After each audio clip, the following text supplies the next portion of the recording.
it is Celeste from Simple Swim Fitness and Health, and I just finished my upper body strength workout for today, and now I'm going to just share with you one of my recovery moves for shoulders and lats. Really great if you're getting into your lifting, so for lifting, for women, for shoulder health, for those of you that are also swimmers to work on that rotation for the catch. So what you're going to need is your yoga mat and a tennis ball or something in that range of the size of a tennis ball, and then just getting down on the floor with me. So before we get down on the floor, the area that we're going to work is right in here, kind of in this little dent in this area here. So you're going to get in there with the ball and fish around.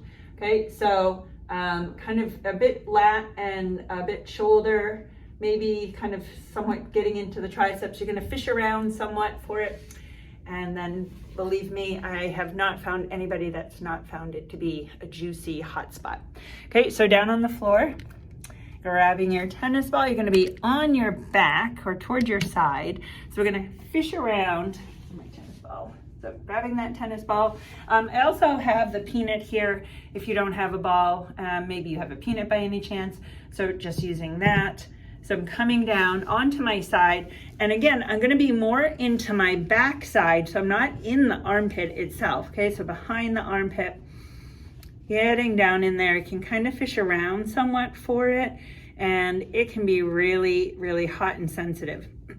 Okay, so just first using the body weight, okay, you can do a little kind of shimmy, really get that ball down in there.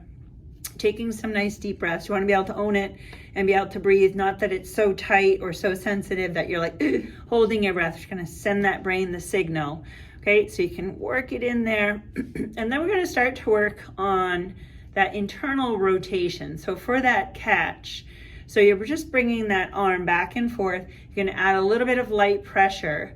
Okay, so as you're going back and forth, ideally it'd be nice if I could just get my forearm on the floor without the shoulder kind of popping up as you see that there. So something I'm working on. Okay, sharing that with you after this workout so I can really think about keeping my shoulder blade down or taking my shoulder blades and kind of pressing them onto the back of the rib cage to help stabilize my shoulder. Okay, but right now it's pretty hot in there. I want to try to loosen that up. Taking some deep breaths, just moving back and forth.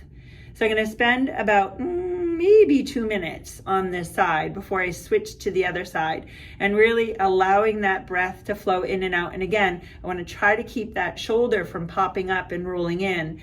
So if you're working on your catch for swimming, you're not wanting to have this internal rotation of that shoulder. You want to be able to stabilize the shoulder and not have it all, go all cattywonk on you. And then eventually down the road, you're like, oh, my shoulder's hurting, or my neck is bothering me, or something else is going on. So we want to make sure that things are all loose and sliding and gliding, and that you can get into that optimal position without any sort of compensation. So I'm going to just go back and forth a few more times and then switch sides.